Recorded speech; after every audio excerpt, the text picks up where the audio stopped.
This episode of Beauty and the Surgeon podcast is brought to you by Let's Get Checked. Let's Get Checked is an online company dedicated to making professional health testing easy and accessible. Let's Get Checked offers fast, affordable, completely confidential at-home health tests from a range of tests from STDs, male and female hormones, and even COVID-19. Listeners of our podcast who are new to Let's Get Checked get 20% off by using our URL, trylgc.com/beauty, and be sure to use the code BEAUTY20 at checkout. That's trylgc.com, trylgc.com/beauty, BEAUTY, and be sure to use the code BEAUTY20, BEAUTY20 at checkout. Do it. Getting tested is important. It's the responsible thing to do, and you know how important I think it is to make sure you understand your labs.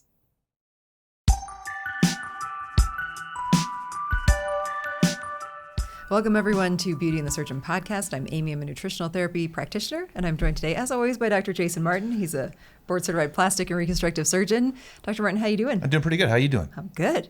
So what's our topic today? Well, our topic today is great. It's Rhinoplasty 2.0, and it's so funny because I remember so vividly recording the first Rhinoplasty podcast. There was no video of it. None. So if you're interested in watching the video this time, you can go to our YouTube channel, Jason Martin MD, and see the video and the slides. And there's some awesome slides. I don't want to give them away, but Dr. Martin is somewhat of an artist. So if you want to see some stuff he has drawn, definitely go watch this on YouTube. Don't judge me on it. They were only 15-minute drawings. Well, they're amazing. But I said, like at the very beginning of our first Rhinoplasty podcast, I said the nose. Oh, I do remember that. I'm like, I don't know. You were just so pleased with the nose. Nose. It was pretty good. Yes, so we're talking about the nose. We're talking about rhinoplasty. So rhinoplasty, one of my favorite surgeries to do. It's one of my favorite surgeries in general for plastic surgery. It's definitely the hardest surgery we do. I trained in New York City. This was like the apex of training when you started doing rhinoplasties or nose jobs.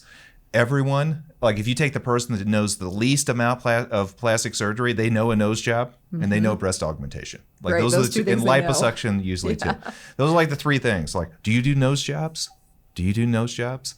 Like it's some secret. I love this surgery. It's an amazing surgery. It's a surgery of millimeters, not of centimeters. So it's like real small and precise, but you can really transform the way that people look in this really, really cool surgery. It's a very hard surgery to do.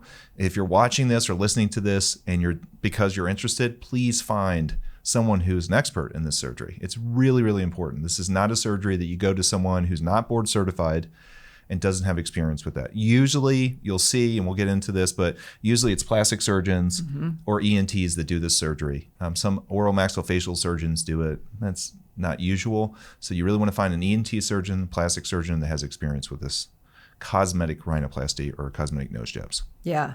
Can we get into it? Please. Okay. So with a lot of our podcasts, we talk about the statistics first. And even though... So this is my favorite surgery. So I'm sure that the numbers are going up, right, Amy? Right. So these statistics, well, we really don't know that for sure. The statistics we have are still from 2018, which is the most current year that we have statistics from. And these are from the American Board of Plastic Surgery. So you can find these on plasticsurgery.org if you want to see the entire report for the year for plastic surgery. If you're a geek and you want to look at those, it's really cool. So this was a really fascinating surgery to look at, though, because they have been tracking numbers since the year 2000. So we have 18 years of data to look at here. And there is a change of 45%. Nils, which way do you think it went, up or down? Nils thinks it went up. It went down. I said up too. And I was like, what's going on? Yeah. And it's a cultural shift. 45%. It has to be a cultural shift. That people are doing more fillers to fix their nose. And then rhinoplasty in itself or nose jobs are less common and people are just not seeking them out as much. I think that's a lot of it. I mean, if you look at the change even from 17 to 18, it still went down an additional 2%. So obviously our biggest jump was before that. So this past year that we have data for only went down 2%, whereas cosmetic surgery overall went up 1%. I think it is a cultural shift. I think that there's more acceptance for more uniqueness in noses. And I think also during that time frame there, as with all surgeries, there is a lot of examples of bad surgery. Right. And so people are a little bit more concerned, which is understandable. Yeah. The other part of this is the American Society of Aesthetic Plastic Surgeons, which are board certified plastic surgeons. This is not taking into account the ENTs that are doing this. So they obviously you don't know this, before the year 2000 and those times, ENT surgeons weren't doing cosmetic surgery. ENT surgeons who are good surgeons also realized very quickly, hey, we could do these nose jobs because it's financially lucrative. Right, self-pay. So we'll start doing them. FYI, I love my ENT brethren. We work with ENT surgeons that we respect immensely. They don't have the training that plastic surgeons have. They usually do a post-ENT facial plastics fellowship that's at most a year. I trained 3 to 4 years in plastic surgery, primarily doing some of these surgeries. So it doesn't mean they can't be really good at it. Once you get out and you get experience with it, at that point, you just need to go to the best person around you. That's probably a big part of this too. But this hurts me. This is one of my favorite surgeries. I want it to keep going up. Well, but I think you should be happy for society, perhaps. Oh, here we go. That we've become a little bit more accepting of different types of noses. That's true. And our approach to rhinoplasties is definitely more natural. You and I accept people's ethnic backgrounds. We don't want to change the way people look. We just want to change little things to make them feel better. Yeah, and that's, like you said, it's millimeters. With a well-done rhinoplasty shouldn't have a negative impact on how you look or make you look strange. Right. It's just going to make you look a little bit, more how you would like. Let's put it that way. So who's a candidate for rhinoplasty?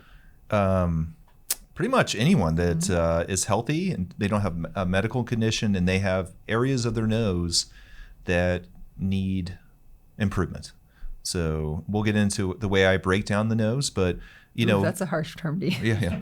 Literally break down the nose. No pun intended. Yeah. How I look at the nose from an exam standpoint. But if you have areas of your nose, the top, middle, or bottom part that has problems or you want improvement, you're probably a candidate for this procedure as long as you're healthy.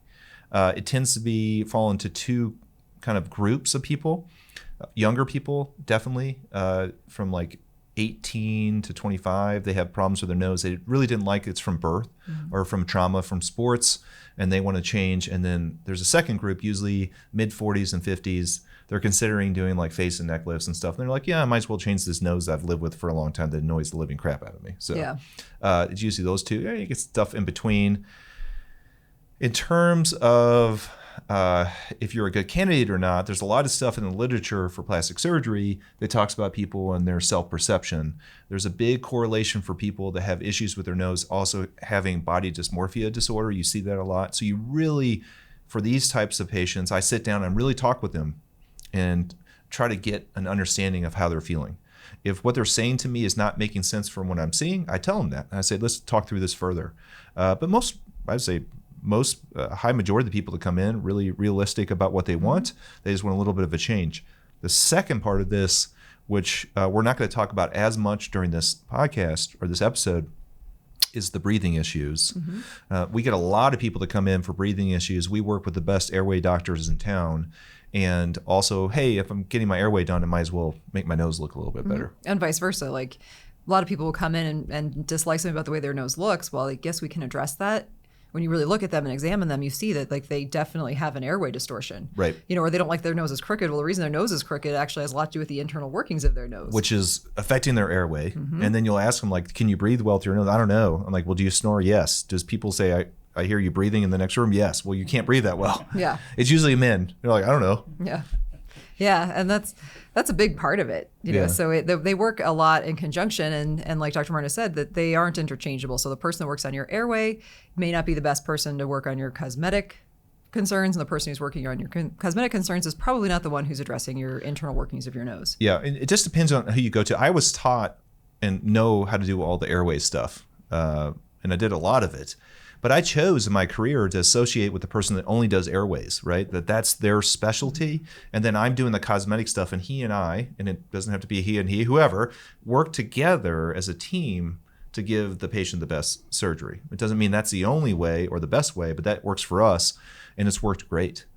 His office is fine-tuned for airway treatment, and our office is fine-tuned for cosmetic surgery.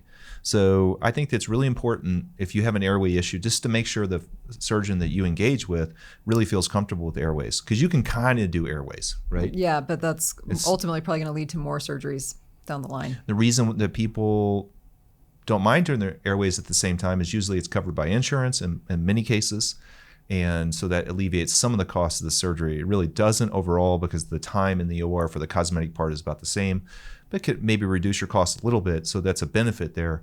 But you really need to go to a specialist who understands airways. We've seen many people before, and because we do a lot of corrective surgery, who've been to airway surgeons or had their airways done and didn't have an improvement. And that's really deflating for those patients. Yeah, well, because it is recovery. I mean, recovering from an airway surgery is kind of like recovering from a rhinoplasty. Yeah. So in some ways it's harder. It can be. It's harder to breathe. Yeah. It can have blow your longer nose. inflammation. Yeah, it can be tough. One of the things we didn't pull in the statistics was the men to women breakdown of rhinoplasty. And interestingly enough, it's actually very close, closer than it is on a lot of surgeries. And our experience is very much that same way. We actually have slightly more rhinoplasties for men than for women. Yep. I think it's definitely something that men seek out at equal or even more for our patient base. Which I love. I mean, I love that part of it. Yeah. Yeah. And, men, some men come in, they have these huge noses that have had like multiple traumas. And they're like, they literally, we're in an area that people play hockey and stuff like that, and lacrosse.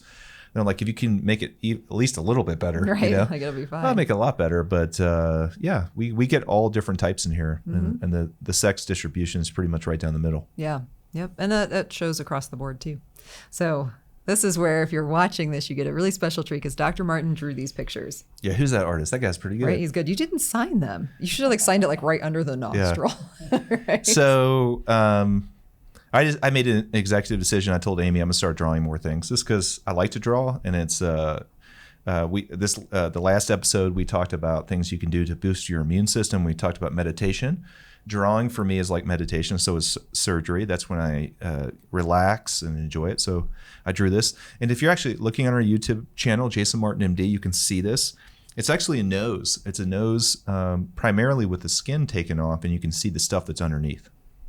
So the nose itself is made up of bones, cartilage, and skin, right? And mucosa on the inside. Yep. So this is a very simplified version of the nose. If you really want to get down to it, you can get all up in the anatomy. I highly advise you not to do that. It took me my entire training just to figure out what the hell was going on. And by the way, with these surgeries, you're doing some really small incisions, very hard to see.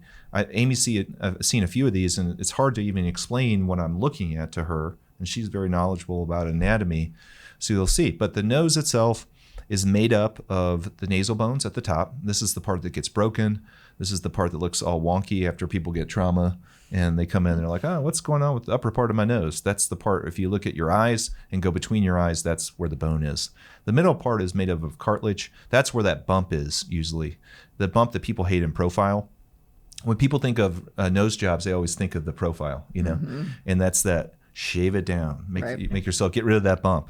Rhinoplasties are way more complicated than that. I mean, I love the shaving down the bump, but that's like the low-hanging fruit. Like I want to get to the hard part, and they're like, no, I don't care about the hard part. This is the bump.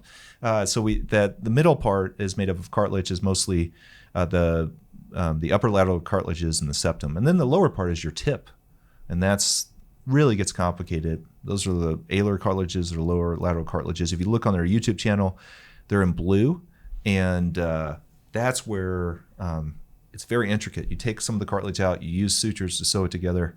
That's the fun part, I think, of this surgery. Yeah. You can put grafts in there, put grafts on the tip. And a graft is using cartilage from any area. It could be from the back of your ear, the conchal cartilage.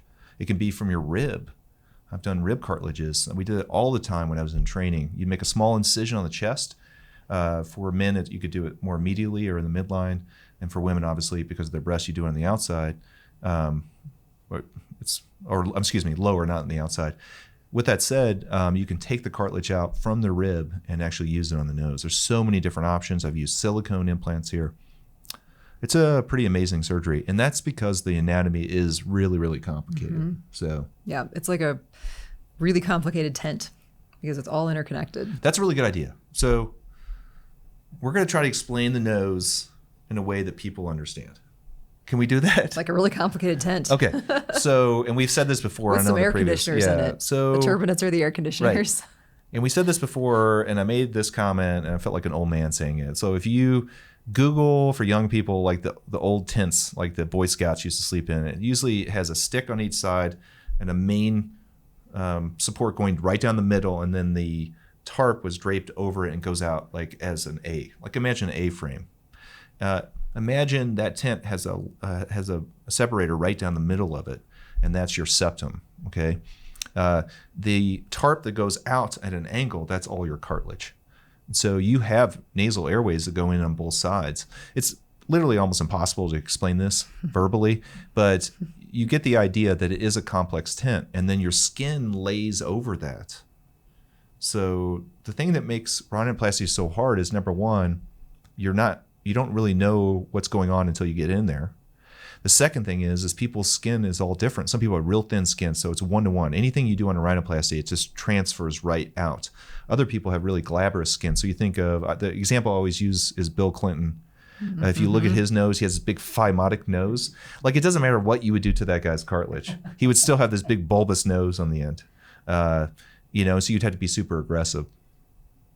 And using the cartilage that's there, that structure, that tarp that goes over the tint, and molding it around is really what you're doing with this. You're either making that tint come in, the tarp come in a little bit, so you narrow the nose. The thing that supports the tarp, you're bringing that down so you don't have a bump.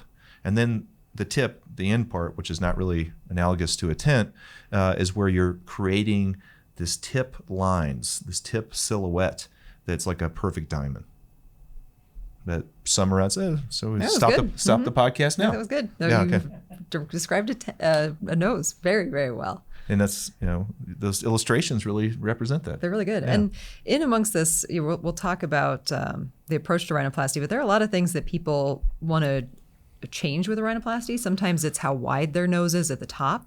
Sometimes it's how wide their nose is at the tip. Sometimes it's how narrow it is at either one of those places. Sometimes they think their nostrils are too big, it can be more than just a bump or a little bit of a deviation. Like, there are a lot of things that people want to change with a rhinoplasty. Yeah, we get all types. We get people that come in, they have a lot of different things, and there's only one like major thing, but they have some other things. We get other people come in, they only want to change one thing, and I'm looking at it, and they have other things, and so you're always this kind of talking back and forth, trying to figure out. It's really important that you find somebody, if you're interested in this surgery, that's willing to talk with you and talk through it. That verbalization, that communication is like really important. If you're looking at your nose and you're like, okay, I need a rhinoplasty, the way to break it down, this is what I do, and this is what you should do when you look in the mirror, is divide your nose in thirds. Look on our YouTube channel, Jason Martin MD. You can see we did that to the illustrations that I made. Sarah was nice enough to add the lines that go across. You can see the upper third is the bone. The middle third is where your bump is usually from profile, and the lower third is the tip. Break it down there, and then write down if you want, or put on your phone, like things that bother you about the upper third, the middle third, and the lower third. And know that the septum runs through all those parts, and the septum is the thing that holds up the tint down the middle, and that can be crooked, and that's where you can have a deviation of your nose where it just doesn't look like it's right. And that's what I do. When I look at people, I literally look at I do this sometimes at parties. When I get bored, I'm like, okay, upper third, middle third, lower third. Okay. She needs a low to high osteotomy, of course. Of course, I'm having this conversation with myself, and my wife's like, stop that, Stop doing plastic surgery in your head. Yeah, okay. And then the middle third, you can see, is where, I've said over and over, where the bump is, but that's also where your airway can be occluded. What are those strips? Sleep right strips? Breathe right. Breathe right, sleep right, whatever. Breathe right. You put those and they pull out like this. That's really up. Up and out, they or whatever. pull up. Yeah, it's usually the middle third of your nose. And what that's doing is, by pulling on your skin, it's opening that tint tarp, and the angle on the inside, which we call the internal valve, it's opening it up. So if that's actually called, there's a certain sign that we do, an exam sign. I'm actually doing it on the video right now. When you go like this and your breathing gets much better, you can do something called spreader grafts in that area. And then you look at your tip, but it's not just your tip, it's the lower part of your nose. It could be your ala. A lot of people with ethnic noses have really big and widened ala. There's something called a Weir excision, where you can take out some of the tissue there and narrow it down. Sometimes the tip is fine, but the outer part of your ala is messed up, and that can need alar grafts. There's so many different things. So break down your nose into thirds, write them down, and when you go see whoever you're going to see, the specialist, make sure you break it down to them. And if they don't do it that way, just say, that's the way I think you should approach this surgery. Right, like, can we? Yeah. Like, let's do Excuse it me, my way. sir. Sorry. I watched Dr. Martin on his podcast. I want to break this down into thirds. So let's talk about a couple different types of rhinoplasties. So a rhinoplasty can be a cosmetic or a primary rhinoplasty, which most people coming into the office, or if you've never had a rhinoplasty before and it's just for cosmetic reasons, it's primary rhinoplasty. That's what we call it. You can also have revisions or secondary rhinoplasties, which happens. People one of the things we talked about in our first podcast about rhinoplasty was, does your nose get bigger as you age? And it kind of does, because the cartilage and everything kind of loosens up. Yeah. So even if you had a rhinoplasty when you're 18, like when you're 50, you might need a revision of it. Yeah, because like the upper lateral cartilages and the lower lateral cartilages have an area called the scroll area, SCROLL. That's where they attach, and then the lower lateral cartilage is attached in the middle, and all those attachments tend to loosen up, and so the nose tends to look bigger and wider, and kind of more droopy. And your skin can kind of thicken as you age. Yeah, like a Bill Clinton. I mean, it gets more and more phimotic, more thick, more glabrous. That's the word. Yeah, so there's reasons why you might need a revision, or things can not go as you expect. You might need a revision for that reason. Comboing rhinoplasty with airway work, which is a lot of the things we do. Yep. Yeah, and then post trauma, like people all the time get hit and they break their nose and they don't get it fixed. I've broken my nose twice. I've never had it fixed. Or Nils is probably in the same boat. How many? 12 times, Nils? Because you're a boxer. Yeah. But even if you get it fixed, you might still need a rhinoplasty. Yep. Always when I do traumatic reconstruction, so like someone comes in, some kid gets hit, and the mom's like, "Oh, you got to fix this. He's so beautiful." I'm like, "All right, I'll fix it, but he may need a rhinoplasty secondarily." And so that's a post-traumatic rhinoplasty. Yep. And insurance usually covers that, by the way. They usually don't. So insurance will cover your closed reduction of your nasal fracture. This is why I never have the conversations. Yes. Insurance will cover repairing a nasal fracture. They will not cover a year later that you now want a rhinoplasty because your broken nose doesn't look as pretty Even as it if there's did before. a deformity there? No. From it? No, really? Oh, no, interesting. because is there a functional issue? If there's a functional issue, they'll probably cover the airway work, but that still does not address the cosmetic function. I didn't know that. Your nose being crooked is unfortunately not an insurance problem. So no. Even if it was done from a traumatic injury? No. I mean, like, why would that? Is that affecting your health? So if you get bit by a dog and someone sews it up and you have a bad scar there that's not affecting you functionally, why does insurance cover that? They don't always cover it. Oh, okay. They don't always cover that. That's why I don't do your job. Yeah, scar repair is not always covered. In my world, they do cover it. Okay. They do sometimes, but they don't always. I mean, if you think back historically, some of the injuries that we've repaired for scars, people generally tend to pay out of pocket because it's not always something that's covered, unless it is causing a functional or you can argue perception issues. Now, if you are going to a counselor and you are severely depressed because your broken nose is causing you extreme distress, could that potentially be covered with a lot of supporting data from your therapist? Maybe. Yeah. Not likely, but maybe. It's a complicated world out there with the insurance companies. Now, if you were assaulted, like, is your assault claim going to cover it, like your victim's assistance? Like, then your chances are better of getting it covered later on. Yeah. So, look into your resources there. Victim assistance, by the way, is huge, at least in Colorado. Yep. So your primary, secondary, which is usually the revisions, we do a lot of those, and people that do this stuff regularly do a lot of those. Combo with airway, which means this airway surgery also with a primary, a secondary, and post-trauma. Dr. Martin, I'm super excited to talk about our sponsor for this podcast, Let's Get Checked. If you've been a listener of our podcast, you know that we have never had a sponsor before, and that's because we're an educational podcast. We're not looking to monetize, and we also would never recommend something that we didn't believe in and or use ourselves. So basically you're saying we're very choosy. We're very choosy when we come to our testing, but Let's Get Checked really aligns with our values. We talk a lot about monitoring your blood values of certain things. We talked recently about vitamin D serum levels. We talk a lot about hormone levels, and it's hard for some people to get to a lab, or you're afraid of the blood draw, or just, you're concerned about confidentiality. Like, you have a lot of concerns and you just don't do it. Let's Get Checked makes it super easy because it's completely confidential. You do it from your home. So there's really no excuse not to do it. Yeah, and we did it recently. Both Amy and I did it. She looked at her women's health, basically her hormone levels, and I looked at mine on the men's health side with testosterone. It was very simple. You go online. Their online interface is really easy to use and good. We got the testing kit very quickly, and the test itself, actually doing the stick, you do a stick on the end of your finger, is not hard to do. It only took about 3 to 4 minutes.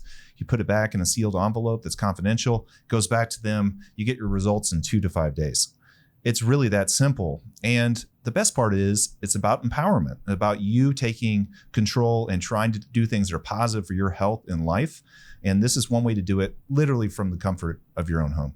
Yeah, so they offer a wide range of tests. So they do men's and women's hormone panels. They do a full panel of STD testing. They also are now offering a COVID-19 test at home. So there are a lot of other just basic blood levels that you can get tested as well. And one of the things that we always say is you can't track what you don't check. So you might not know what's normal for you in the future if you're not checking it now, especially as it relates to hormones. And men's health specifically, I feel like is a little bit undertreated. I mean, sperm counts are dropping by a large percentage in men these days. Most men struggle at some point in their lifetime with low testosterone. And those men do not know what the symptoms of low testosterone are. Depression, anxiety, sleep problems, osteopenia or loss of bone, loss of muscle, and something we treat all the time, gynecomastia or male breast growth. These are real problems that can be improved or treated with testosterone. And these men do not know their levels. It's so easy to get checked. And this is why we're so excited about the sponsor. Yeah. And Let's Get Checked is a completely CLIA certified lab, the CLIA lab. So they're a well-established, completely safe lab to use. You do get contacted after, so you get your results. I got a text at 4:30 in the morning, which I loved, that my results were ready. And we're both up at 4:30, so that was good. Super excited. And you have access to not only a nurse, but also a physician. So a physician does review your results, and it gives you a little breakdown of like where you're sitting on those levels. Dr. Martin's had even comparisons of like where two of the levels should be in relation to each other, which is a really important thing to note. Right. Just being within the normal range is not always enough. So it really gave more information than that. You'd still want to, of course, reach out to your own doctor if you needed some additional assistance with these labs or you did see something that was concerning. We didn't, thankfully, so that was good. Yeah. We were both good. This podcast is about empowerment. It's educational. In my private practice, I'm a board certified plastic surgeon. We are all about empowerment, and this is one way to do it. So we're very excited about the sponsorship, and we're looking forward to using it for our patients moving forward. Yeah. So as a listener of our podcast, if you're also a new time user to Let's Get Checked, which a lot of you probably are, we do have a 20% discount code. So you do need to go to our specific URL, and it is linked in the description box below, but it's going to be TryLGC. So TRYLGC, like Let's Get Checked.com/beauty, BEAUTY. And you'll need to use the code BEAUTY20 at checkout. Beauty again is BEAUTY 220. And you can pick a test, like any test you'd like, put in our code and get your test shipped to you. Getting tested is the right thing to do. It's lets you know where you're at and what's responsible. All right. Well, let's get tested. Let's get tested. Let's get checked. Let's get checked. When I do the surgery, there's two different types, and I was thinking about drawing these. They're just so hard to draw. It's almost better just to say it. So you have two different types. You have an open or closed rhinoplasty. Open uses a scar that's present on your columella. So Amy, if you take your fingers and put them in your nasal airways like this, okay. Yep. The stuff in between, that's your columella. The thing that people get pierced. The thing that people get pierced. Okay, so you make an incision there and you elevate the skin and soft tissue off the cartilage up to your tip, and you expose the tip, and then you go up on the dorsum or the bridge of your nose all the way up to the bony area, the upper third between your eyes. So it's a very small incision. Very small incision, You're working in a very confined space. The other option, even with an open. Right, the other option is closed, where you make the incision inside the nasal airway between the lower lateral and upper lateral cartilages. That's the way I was also taught. I was taught both ways. I actually prefer to do more open now, but I do both. And it just really depends on where the person's comfort level and the way they were trained. If you're considering the surgery, I wouldn't get too crazy about having a scar on your columella. It heals amazingly well. I've never had to revise one in my entire career. I've never even seen one that looked weird. Yeah. I have one. It was an actress. I was in a movie theater, and I was looking up, and I was like, Jesus. It was irregular. And right, but this wasn't your surgery. No. When you said I had one, I'm like, no. And I couldn't. It was just the camera angle just caught, just very quickly caught the scar. So either way is fine. Whatever the surgeon you go to who's reputable, I would just stick with them. If you really want to close, you just find a closed surgeon. I think that's a lost leader. I agree that it's not worth doing that. I mean, you're already working in such a confined space. Like if you're going to do a rhinoplasty and your doctor thinks you need an open rhinoplasty, you should do it. The benefits of an open rhinoplasty is you can expose more, especially on the tip. I feel like you can do better tip work, even though I was taught both ways. So you open things up, you expose everything. Before you do that, you inject some local anesthesia. And usually at this time, I have a fellow with me or a resident, because they always want to see these surgeries. And they're like, what are you looking at? And I'm like, you just need to study the anatomy more. I do the same thing to them, which was done to me. So then what I usually do is the same progression every time. Everyone has different ways, but I usually address the bridge of the nose first. So remember the bumps, people don't like bumps in profile, right? That's a big reason that people come in. Mm-hmm. So we take that down. The bump consists mostly of cartilage, but also of bone. So we take the cartilage down with something called a component resection. So we take the different cartilages in the middle third of the nose and we actually take them out. We excise it or shave it down, cut it down. And then we use a rasp, which is like a sander, and we sand down the bone. And then each time I do that, I'll do it, and then I'll go to the side of, I'll look at your profile, and I'll rub my finger on, and I look at it, and then go back and do it again, and then back and forth, back and forth. And usually I never let the fellows or residents look at it because I just like to torture them a little bit, but I'll let the scrub tech come around, and then I'll have the anesthesiologist come around. Everyone look at it. So, hey, what do you think about this? It's really interesting to see how people, purely based on just to see if people see something that I don't see, which is rare, but sometimes they'll say, oh, I see a little bump there.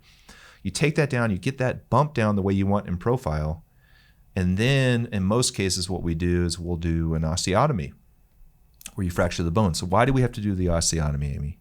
Usually to straighten. Right, to straighten the nose, to narrow the nose, and then when you shave down the bone of your nose on the bridge, you can have something called an open roof, right? You take almost all the bone off the nose, and if you didn't do the osteotomy and bring the bones in, it would look weird. It does, and we've seen people who've had that happen, and open roof deformity. Oh my goodness, it's very odd because when they breathe deeply, it's almost like a baby with a soft spot on their head. Yeah, like you can see it move. It's not good. No, it's not good. Yeah, so you have to do that osteotomy. There's different ways to do osteotomies. This is really into the weeds, but just let's kick back. It's a tiny chisel and a tiny hammer. Yeah. And enjoy this conversation. So we do it from a low to high or a low to low, and we take those bones and we bring them in. The last thing we address usually is the tip. Now the tip has so many different things you can do. What we commonly do, because the tip in most cases is more voluminous, like it has a lot of stuff there, we reduce the size of the tip. Now, if you've seen people look weird with their tips, they've been over-reduced. We're not saying over-reducing them, but we're saying a conservative reduction in the tip, and that's called a cephalic trim of the lower lateral cartilages. Well, sometimes too, people want to change the angle of the projection. Yeah, and you could have an over-projected tip, so we reduce some of the cartilage there. You can have an under-projected tip, where it doesn't push out as far, more of a pug nose, and we can add cartilage to that. We can do a strut in the middle of your columella, that middle part of your nose where you do the piercing.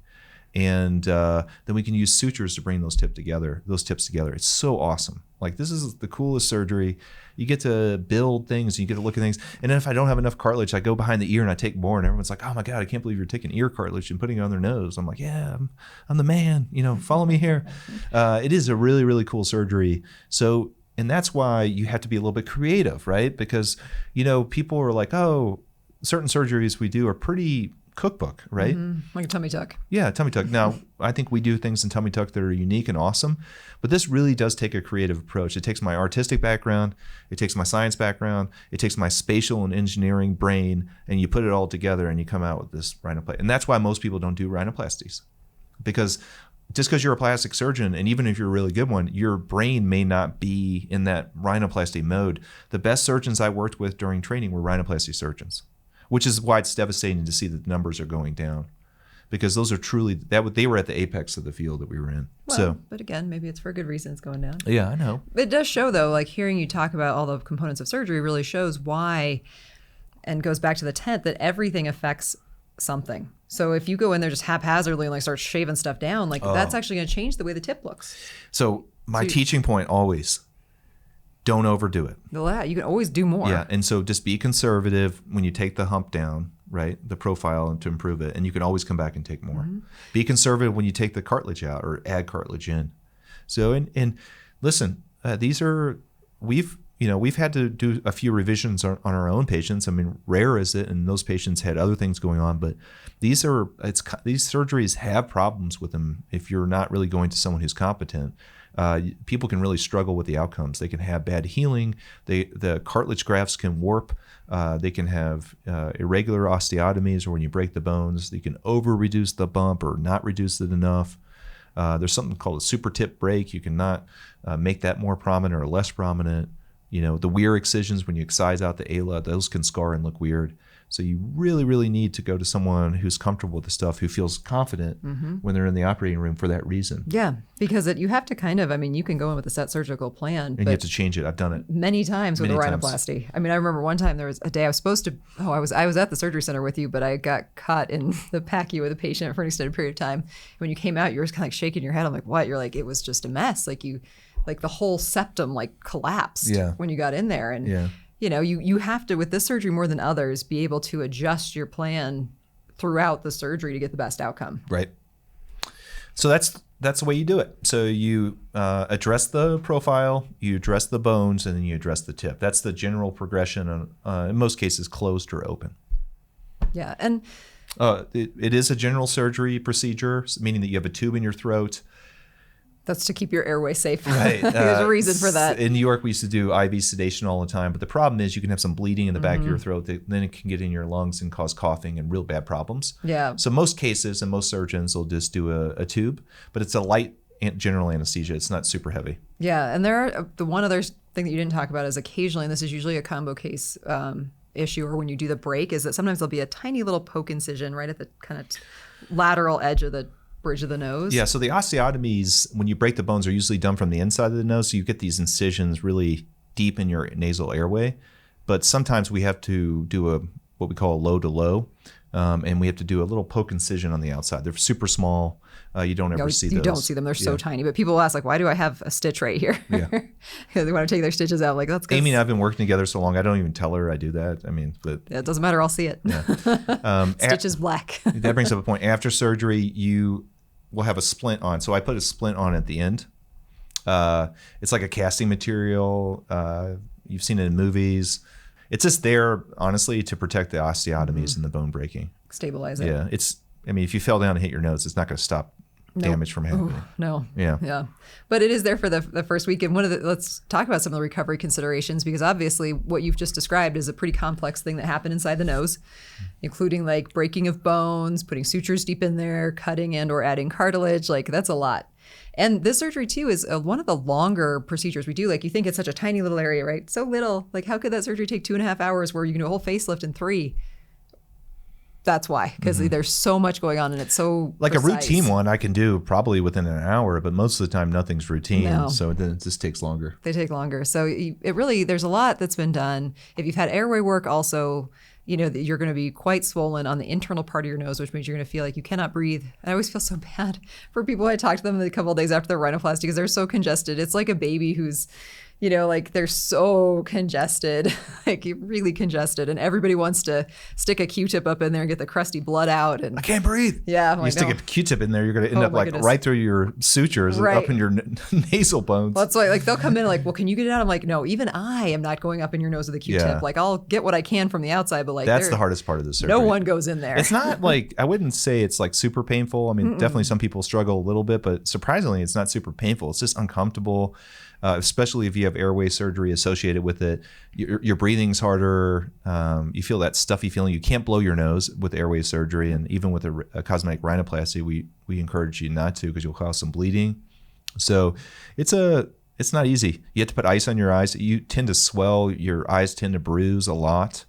And it's that first week's a little bit tough. It's manageable but tough. Yeah, it's absolutely manageable. Like you said, it's rare that someone complains of excruciating pain after rhinoplasty. I don't remember the last patient that did. Yeah, it's painful. You definitely don't want to spend any amount of time, even for a very brief second, with your head below your heart because your face will feel like it's going to explode. Yeah. So that's the one thing. My tips for rhinoplasty is always make sure you have a lot of slip-on shoes. Amy's tips. Yeah, slide-on shoes. Do not wear shoes that you have to bend over and tie because you will hate your life. Big one.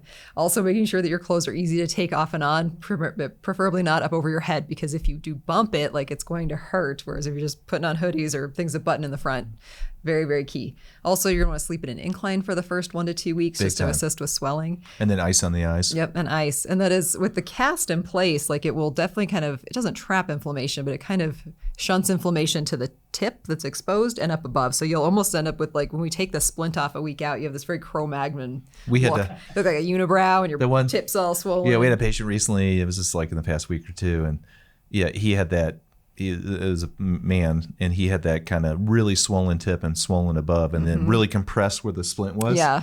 And he's like, "Is this my result?" I'm like, "No, man. This is what you look like at a week." Yeah. And that's one thing I want to tell you. Like, you'll see if you have a big bump on your nose, and even when you take that cast off, it'll look great. Your nose will look better, but the results take a while.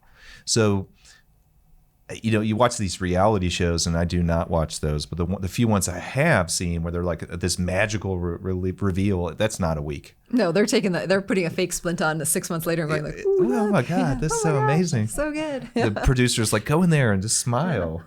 So at a week, you look like you got beat up in most cases. Now, some cases you don't. If it's a really rare. pretty standard rhinoplasty that doesn't involve a lot of work, you can look great. But most people need the infracturing of the nasal bones. They have bruising and swelling, and that's okay. It takes a couple weeks, get back on your feet, and then it takes a couple months to really see the final results. Yeah. But it's a pretty easy recovery. I mean, aside from the feeling of very, very congested, and some people, even with the inflammation and the swelling, because their airway issue was so bad prior to surgery, feel like they can breathe better after surgery, all swollen and inflamed than they did before surgery because their breathing disruption was so Especially bad. if you have enlarged turbinates or terminates. So, and then you get your suture removal around 7 days, and that's the external ones. If you have an open procedure, closed, you don't usually remove those. We use chromic on the inside, so that usually dissolves, but you may have to remove those. Yeah, that suture removal, like I always, it's not a fun suture removal because it's somebody poking up inside your nose. Oh, yeah. I always tell people, I feel bad, people who have rhinoplasties, like they spend so much time with them sitting in a chair and us just kind of like staring at them. Yeah, like oddly, and I'm like right up inside, like I got a light shining up in their nose and I'm up in there getting the sutures out, and You're gonna scare everyone away. It's more comic than anything, because it's almost always like, like I said, most of our patients tend to be men, and they're between the ages of like 21 and 25, and I'm like right up in their nose, and they always have this look on their face like they're terrified. I'm like who is this woman? Right, like this is fine. You can you can have infections after this. Very rare. The face is so vascular. We don't do unhealthy people, so I can't even think of an infection we've ever had.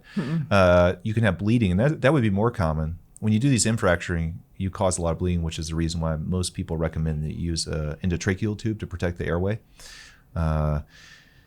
Well, you can't really put compression on the internal components of the nose. So if you do have a little bleeding. Yeah, we've been fortunate in our career. We've never, I know some people, good surgeons that have had patients who have bleeding so bad they have to go back to the hospital. Oh, just have it cauterized. Yeah, or even embolized. Yeah. That's unusual. You don't usually see that. And that's like the immediate stuff you get concerned about. And the main thing with a rhinoplasty is that historically, if people have some problematic outcomes, it's a real hard surgery. It's your results can change over time. You can get scar tissue. The things can shift around. So again, I'm just reinforcing the same thing over and over. You just need to go to someone who feels comfortable with these surgeries, that does it on a regular basis, who's board certified, and look at their pictures. That's the main thing. Make sure that you're comfortable with what they do, and make sure you're comfortable with their aesthetics, like what they think would look good for you. Yeah, and there are definitely times we've had people in here like they're like, I want everything gone. I'm like, no, I'm not doing that. That's not. I don't think that would look natural. Oh, okay, I'll go somewhere else. That's great. And awesome. That's just that's really more true to us. Like, we're not going to take somebody who has a beautiful ethnic nose and make it like a tiny little button nose. Like, we don't have a cookie cutter. We don't have a nose, like that's not us. Like, so we like to honor who they are. Yeah. And you can always, I say this with every type of surgery, you can always do more, but you can never go back. And it is especially true with rhinoplasty, because once you've gone over that bridge and you've got spreader grafts in, and you've had end fracturing done, and you've had cartilage removed or added, like you've had a costal cartilage, like rib cartilage in there, and everything's rebuilt. Like, it's really hard from there. Really hard. Like you're basically you're remodeling somebody's house that's been remodeled before, and you never really know what you're getting into when you go in a second or third time. So if you're watching this too, and you have an ethnic nose, and that's a lot of people that are interested in this surgery, it's also important to seek out someone who has a lot of experience with ethnic noses, and that can even be broken down of African descent or Asian descent. And so really do your research on that. Yeah, and looking at their pictures and making sure that you aren't going to come out with somebody else's nose. Yeah. Like I don't want Nils's nose. No, I would. It's funny because like I always wanted a rhinoplasty when I was a kid. Like, it's what I always wanted. You did? Yeah. Because after it broke the first time, it was always weird, So I couldn't even imagine you with the, yeah, look like I know, right? Like the bump is just part of me. Yeah. Let's look at some before and after pictures. So we've said it a bunch of times, but if you want to see these are actually on our Instagram as well. Jason Martin MD on Instagram, but you can find them also if you're watching this along with us on YouTube. So this is a great before and after. Yeah, it's really good. And I was going to do more, but I didn't want to like confuse everything and just do all these different before and afters because this is technically a podcast, not a YouTube video. It's hard. As hard as it is to describe the nose in general, it's even harder to describe a specific person's nose. But I mean, these days everyone's watching, podcasts on YouTube. So I get that. So if you look on our YouTube channel, Jason Martin MD, you can see this before and after. Her before, she has a fine nose and she has a prototypical presentation. She has that profile bump that won't go away. She has no super tip break. That's the area, the demarcation between your tip and the upper part of your nose. Yep, the little swoop. Yeah.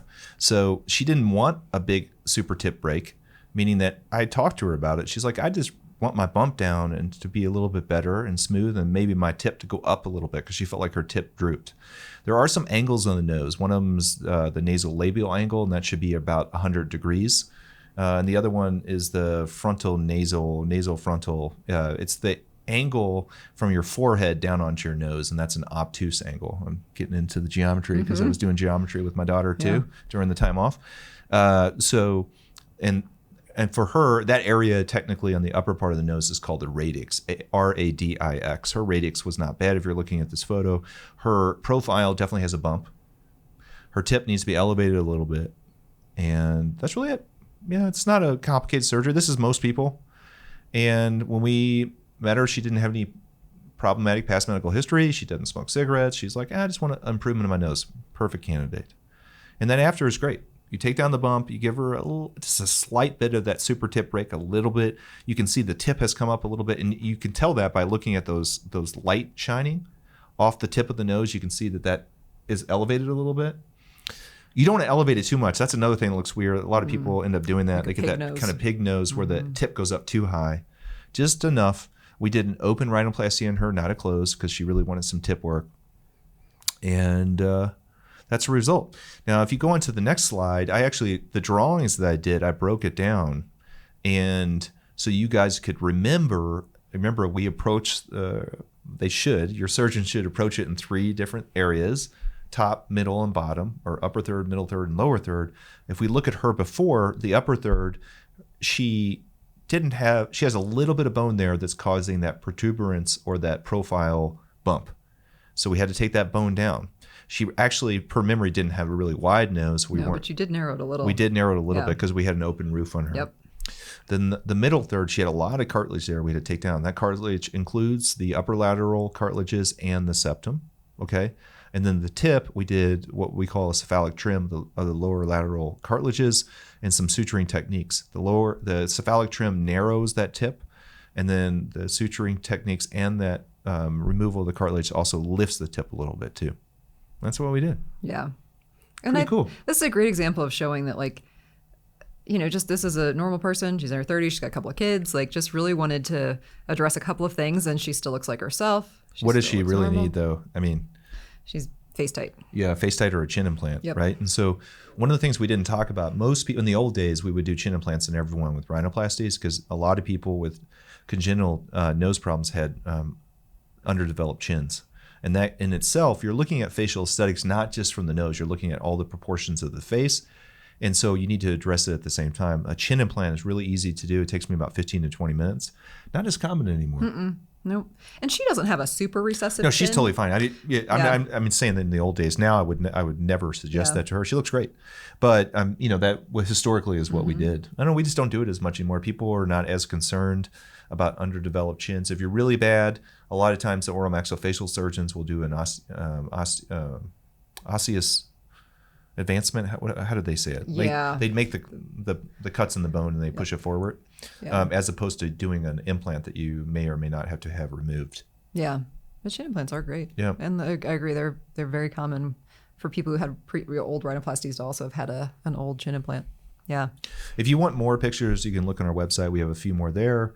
Or on Instagram. We got a bunch on Instagram. Yeah, we have tons on Instagram. You can look at our blog on our website. It actually has a lot of articles about rhinoplasty or nose job. about recovery, about what to expect, about our approach. So that we have tons of information on our website. If you want a resource and you're not in the Denver area or in Colorado, you don't want to fly here, use as much as you can before you go into your specialist, and so you can educate yourself. It's all about empowerment. It is, and don't be afraid. Like, rhinoplasties get kind of a bad rap.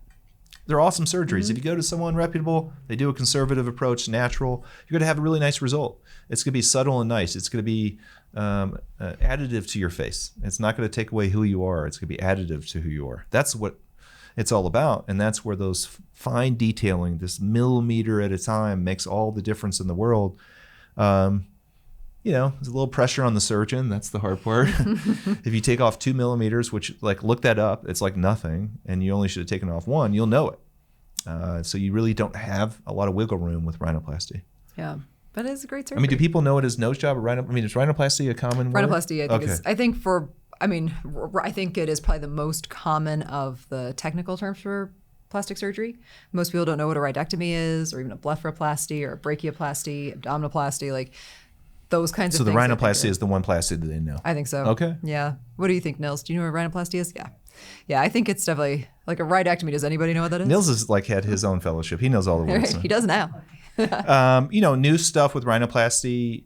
There's definitely implants that we use now that are new, and that gets kind of in the weeds, but there's definitely new things we're using, new style of implants that we're using for the nose. One. People are doing a lot more fillers now too. You can look on our Instagram. One of our first posts ever was a filler injection into the dorsum, or the profile of the nose, and it made the bump just go away. It's pretty amazing. Mm-hmm. So that's a big thing that we're doing now. Yeah. In terms of techniques, the techniques are newer, but they're really based on what has occurred historically. So there's not, like, for example, when we do body tight or face tight or all these things that we're doing, these are using new technologies to really transform the way we approach certain areas of the body. You don't have as much of that on the cosmetic side for rhinoplasty. Nope. You do have it on the airways. I just want to make one caveat. The airway surgeon I work with uses really cool technology now that's newer to improve the airways. Mm-hmm. So yeah, but some things are going to stand the test of time. There's only so much you can do. I mean, there's all these new techniques we're using, but they're so intricate and small. It's a waste of your time to even talk about it, to be honest with you. Right. Surgery's pretty complicated. That would sound very annoying. Yeah. Awesome. All right, that was pretty good. That was good. Thanks everyone so much for listening. If you are interested in watching the video that goes along with this, you can find that on our YouTube channel at Jason Martin MD. We're also on Instagram at Beauty and the Surgeon Podcast. We do occasionally do question and answer. So if you have a question for us, we would love to hear it. Please leave us a comment, a like, a rating, a review, share us with your friends. It really does help us out. It means a lot to us if you want to increase our viewership. Yeah. So thanks. And ask us questions about rhinoplasty. It's one of my favorite topics. So, all right. Thank you. Good one. Don't forget to check out our sponsor, Let's Get Checked. Let's Get Checked offers fast, affordable, and completely confidential health testing for everything from STDs, male and female hormones, and even COVID-19, right from the comfort of your own home. And remember, new customers and listeners of our podcast get 20% off by using our URL, trylgc.com/beauty, and be sure to use the code BEAUTY20 at checkout. That's trylgc.com/beauty and use the code BEAUTY20, beauty, BEATUY 20 at checkout. Get checked. It's the right thing to do.